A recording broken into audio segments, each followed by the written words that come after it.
republic for which it stands, one nation, under God, indivisible, with liberty and justice for all.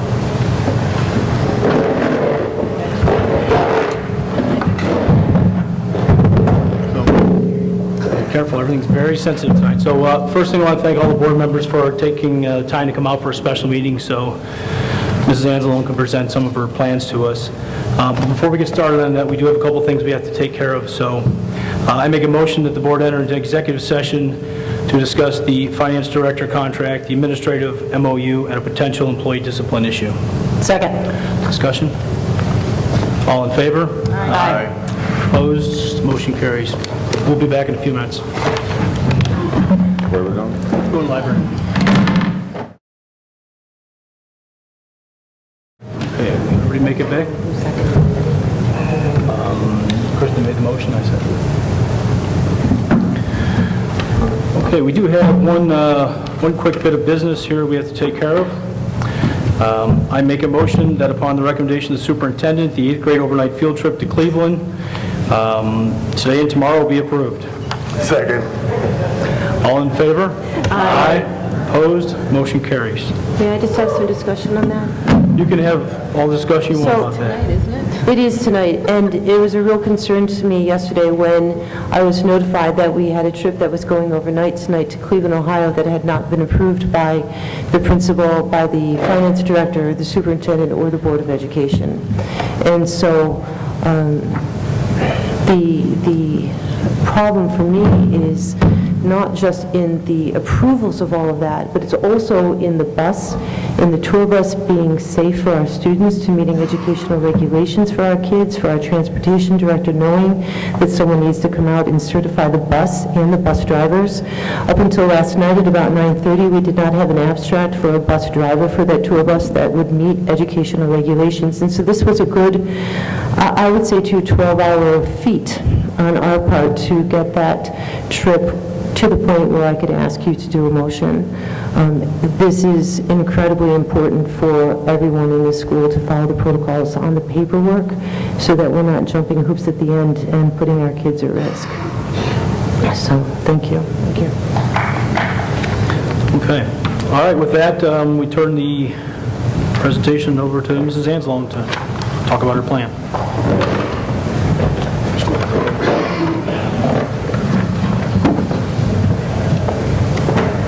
The setup is a little strange for me, but I'm going to try to look at you while I'm doing it here. So, all right. This is the budget timeline. Part of it I was here for, but not all of it. That was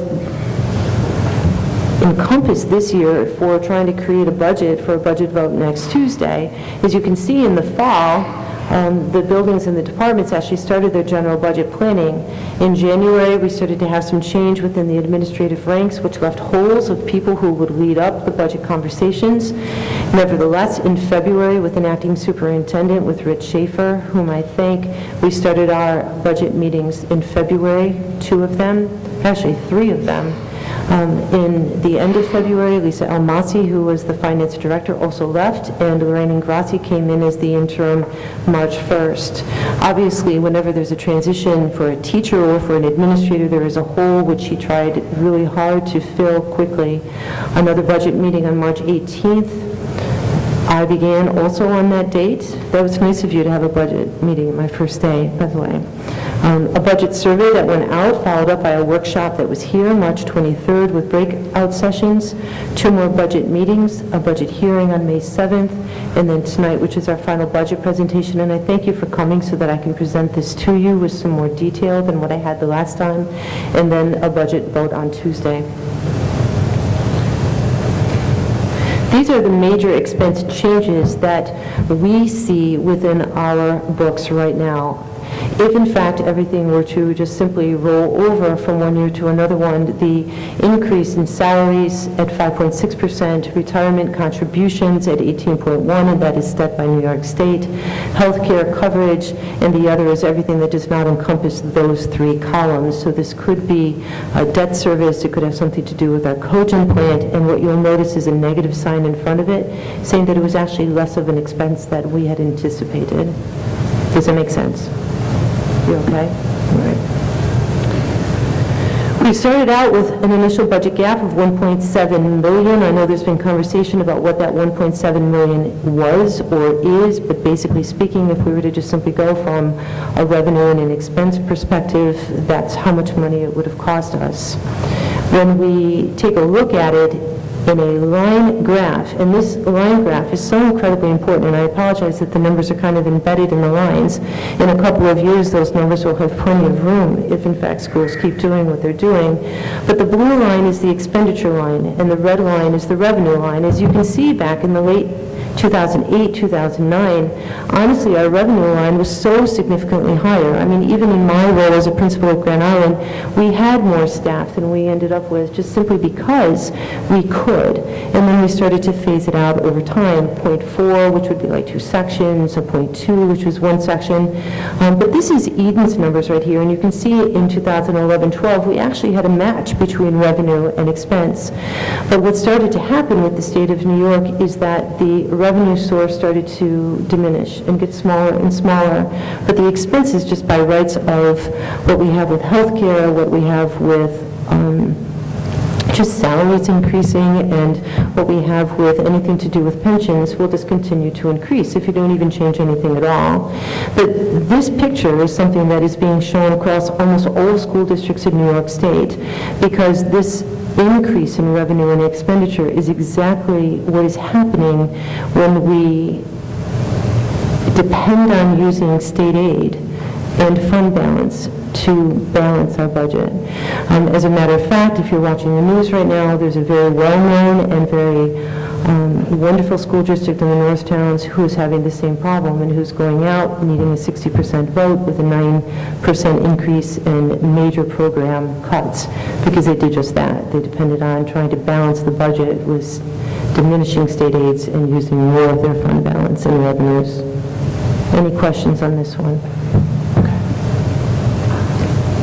So we've worked really hard. I think today is my 36th day. I stopped counting. But in that 36 days, what Mrs. Ingrassi and I and the administrators have found is ways, multiple ways, because it can never be just one way, to try to close this budget gap. A 1.99% tax increase, coming up with about $2.56 thousand, utilizing almost $500,000 in reserves, additional state aid that was given to us on time, but it's always late when we're trying to do a budget gap of $231,000. We were told in the first or second week of May by our health care broker that because our claims, our high claims of over $250,000 for this current year were lower than they were before, that there would be a $229,000 savings to us.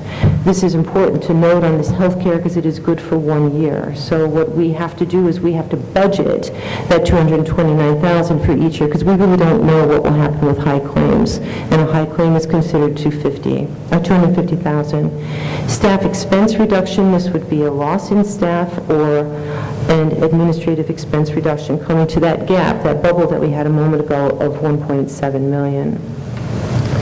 There's been a lot of conversation about the junior senior high school, and what you charged me with a meeting or so ago was to take a look at the high school schedule and say, what is the viability of making that change this year as opposed to waiting, which was originally thought about for next year. In taking a look at this and talking with our administrators, what I learned is it's basically been a conversation for a number of years, and that it was, for the most part, embedded in the system in a rough template way. So I thank Mr. Graff and his teachers or his counselors for the work that they've done with BOCES, but this is what I am recommending for next year, a traditional schedule of 8 periods on a 4-day rotation. So basically it adds flexibility to a schedule which is currently now 5 periods plus a lunch, so you have more places to embed courses and electives. The more increments you have, the more opportunity you have for someone to fit into it. A beautiful example would be our VOTEC students who are gone either midday, AM or PM, If there's only one class and it's only offered at a certain time of day and they're at BOCES, they can't take it. So this gives us an opportunity to try to move that around a little bit. Most of the classes will meet for 43 minutes, but there may be some classes that still run as double periods. We have classes now that run at double periods. Or they may be attached to a lab like a science where it could meet on a 1 or a 2-day rotation. So, for example, I may come in and do physics first period if I really love science early in the morning, and then second period I'll go to phys ed every other day, which meets the mandates for state of 2 40-minute periods in one semester, 3 in another, or any combination of that. And on the opposite days, I could either have a lab 1 day of 4, a lab for physics 2 days of 4, depending on, it could be AP Physics, or I may be able to pick up an academic intervention, APEX, which is our credit recovery, a study hall, an independent study. It just adds some flexibility to it, as opposed to a 2-day rotation. Lunch remains the same at 30 minutes. Homeroom will be incorporated into first period. There's really no reason with an electronic student management system why we need to have a separate homeroom. We can add some minutes onto first period so that homeroom is incorporated there. The announcements can come out the same way. Teachers can take attendance just as they would any other way.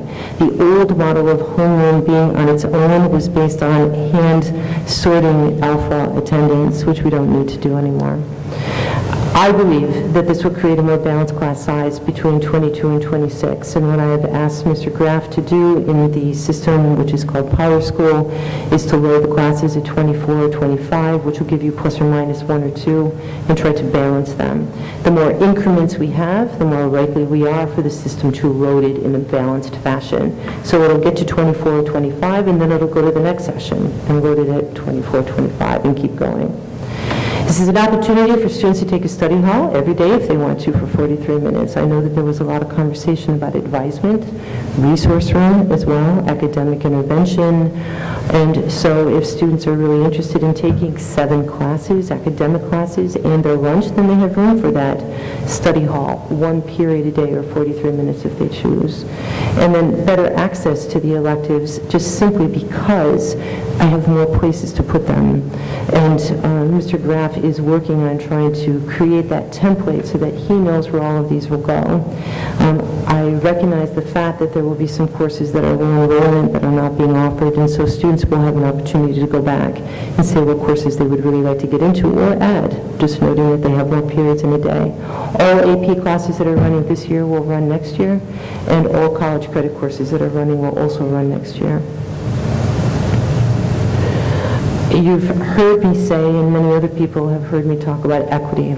And as a superintendent, I look at things K-12. And what I see at Eden is a huge inequity in class size for our students K-12. I see smaller class sizes at the secondary level than I see at the primary or at the elementary level.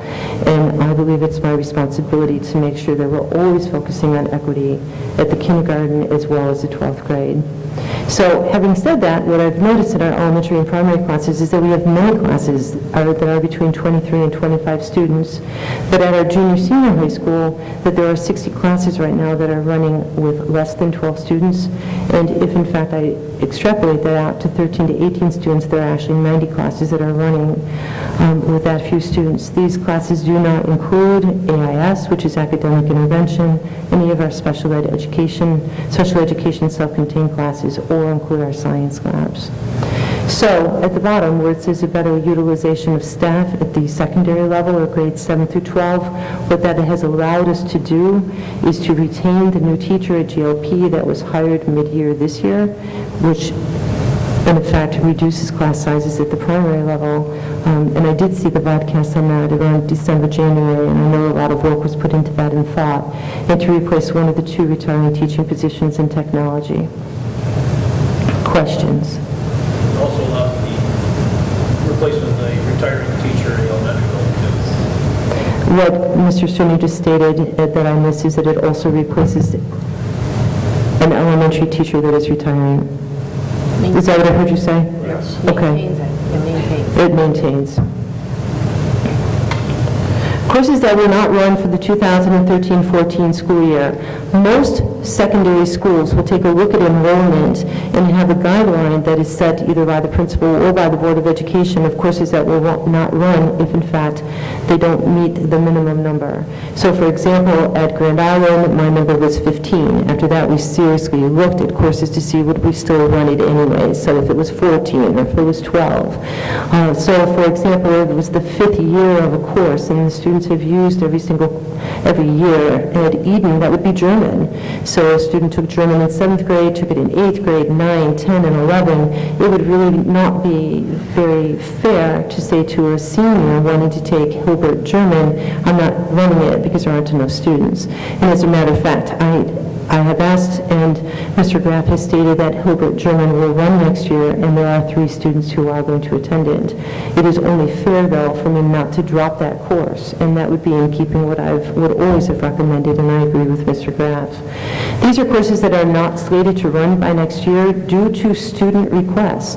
So at a secondary level, which is different than an elementary, students actually sign up for the courses that they want to take. Given a list of courses, a lot of mouth-to-mouth of kids talking about which courses they're interested or what it's about, talking with their counselors, talking with their teachers, and the numbers that are after these are the actual numbers of students who signed up to take these courses. So for example, accounting, there were 10, career and financial management, there were 4, German 1A, which is the 7th grade, is 8, jazz studies is 1, and then you can see the rest of these. So these are the only courses that we are recommending not to be held for next year based on low student enrollment. Any questions? Okay. In the next slide, these are courses that will also not run for next year. These are based on staffing reductions, and so these numbers were not as low as the slide before, but due to a staffing reduction, these courses will not run. Happiness 101, lifeguarding, plastics, and transportation systems. Are any of those any kind of required or? None of these courses are, up in the orange where it says not considered core courses, none of these courses would be considered your math, English, science, social studies, or rote, or a required course for graduation. They are pure electives. So the question then remains is what is actually different then in regard to teaching positions, since most of what we do when we're trying to take a look at reductions has to do with people because we're a people industry. This is the slide where it pretty much shows up. Teaching position changes for next year. We are maintaining a 1.0 at GLP, and as Mr. Cerny pointed out in my earlier slide, a 1.0 at the elementary. These are actually an add, though, because they were not budgeted for and they were brought in mid-year of this year, and the recommendation is to keep them for next year in order to keep those class sizes down below 26. A reduction across the district of music of a 0.2, which is basically one section. So one course that meets every day, all year long, doing something. Excuse me? Where would that course come from? This course in music would be a recommendation by Mr. Graff at the secondary level, and it could very easily have been music theory, music in our lives, or something like that. Art is a 0.6, so if you extrapolate out 0.2 as being one section, then a 0.6 would be about 3 sections, and a library is a 1.0 FTE, leaving us with some extra computer time for our students at the elementary school. By state mandate, we must have a full-time librarian at the secondary level if we have more than 799 students, which we do. A reduction in elementary of the gifted and talented, or the GT program, of a 0.2, but we're going to leave that up to the administrators and the teachers to decide how it is that they would like to deliver the program, and so it may be that they keep it in 3rd, 4th, and 5th grade, but it really is up to them if they want to push in, pull out. And a reduction at the junior senior high school of the following: a 2.0 FTE, which is equivalent to 2 positions. German is a 0.2, again that's one section, that is the 7th grade German. Math, which is a 1.0, science, which is a 1.0, technology, which is a 1.0, and a retirement embedded in there. Business is a 0.5, Spanish is a 0.5, which is a half a time, ELA, which is a 1.0, and social studies, which is a 1.0. Questions? I do. What is any of this for the kids that need extra help at all? So like an academic intervention or so. And embedded in the schedule that we have with a more traditional schedule should be more opportunity for those students to be able to meet with teachers if in fact that's part of their schedule for academic intervention. Or if in fact a teacher chooses during a study hall to work with those kids because they have them in class or because they know the subject area. So no, it should not reduce that. So, differences in administration. The new director of finance, a reduced cost relative to a current year cost. I will be making a recommendation to you on Monday for a new director of finance, hopefully for this director of finance to begin on Tuesday with your approval, and to retain the junior senior high school assistant principal position at a 10-month, 10-day, as opposed to a 12-month, which is a reduction.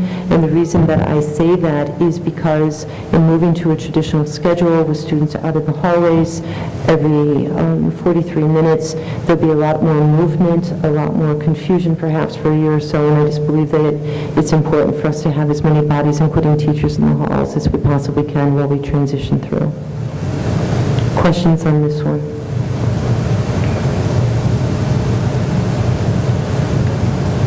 Nearly all the offerings will be maintained while the budget becomes more balanced.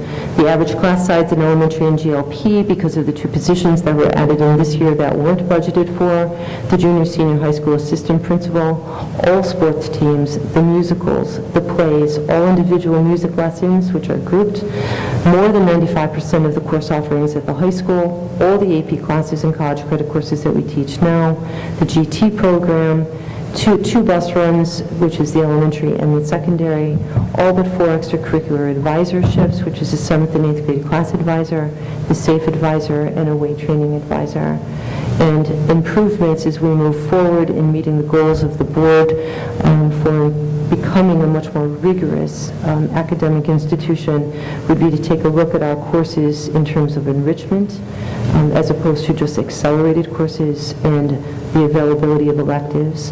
What I would say to you is that in my first or second year at my former school as a principal, we actually changed the schedule from a 6-day rotation to a 4. And there was a lot of concern by the teachers in that school that we would have less availability for electives. And what actually started to happen is we started to add electives over time because the balance and the utilization of teachers became so much better. And so even as I was leaving this year, we were adding 2 more electives to the calendar and the schedule for next year. And that is what I believe will happen here as well. Can you please explain the difference between enrichment and acceleration? Sure. In most secondary schools, in one form or another, a student can take, let's just even say, algebra in 8th grade, which is typically a 9th grade class, or science in 8th grade, which is typically a 9th grade class. In some schools, they take that course 1 year early. Then they would take biology in 9th grade, where their peers are taking it in 10th grade. It's the same course that their peers are taking. Nothing is different except the year they take it. And in some schools, they sit side by side with their peers since it's the same course, and in some schools, they don't. They're tracked. But it's only accelerated and nothing different. And then there are schools, which are generally your more rigorous schools, your top 10, 15 schools, that also enrich that course, make it a little more rigor, more depth to the course, and add enrichment to it. That's what we call it. It's enriched and accelerated. So that if I am in that course that accelerated and enriched, it is not the same course. Another student would have more difficulty in that course if they truly weren't dedicated to that course.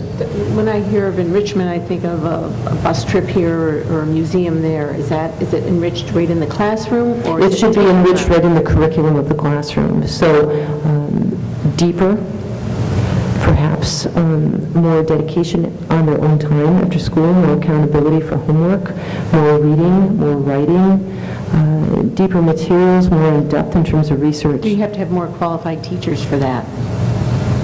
You know, it's interesting that you ask Mrs. Henry about a more qualified teacher. I believe that teacher needs to be able to hold kids accountable more, that the parents need to understand that their students are looking toward more 4-year high-level collegiate schools in order to take these courses. It would be more like your AP. Our honors courses right now are accelerated but not enriched, and so we're actually having our students go from an accelerated social studies class into an enriched or rigorous AP class, and so the gap is bigger. And so the idea of offering an enriched course, or an honors course that's enriched, is to reduce that gap for AP, reduce the gap for college courses in high school, and reduce that transitional gap from high school to college. That's a good question.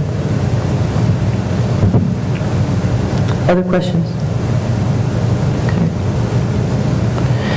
So on a contingent budget, and this one really always gets me thinking as well, is it used to be that before last year, that if you didn't pass a budget, that there were certain things that schools just couldn't fund.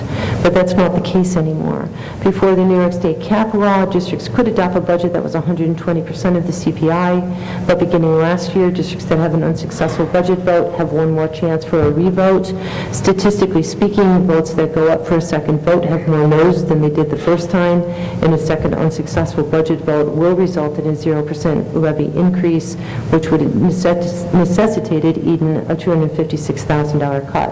This is New York State law, and there is nothing that we can do to change this. It's not about not running sports. It's not about running extra bus runs. It is exactly what it says. It would be a 0% levy increase from the current year. CPI is inflation rate? Yes, it is. Yes, it is. CPI is the inflation rate. So the budget vote is Tuesday, as we all know, from 9 to 9. It is in the foyer, just outside here. The budgeted amount is $25,720,426. The spending increase over the current year is only 2.2%, which is $540,395, which is looking around our schools, less than what I see in many schools. The levy increase, as we stated, is 1.99, which does not meet the tax gap of 2.92, and the change in the CPI, or the Consumer Price Index, is 2.1 and not 120. I want to thank you, one, for trusting me to take a look at this in my first month, which was quite the challenge, thank you, but also for continuing to try to find a balance between what we offer kids, even if it's that one single kid, which I've heard board members say there might be one student who wants to take that club or that course, and being fiscally responsible for our people in the school district. Questions? Okay, thank you.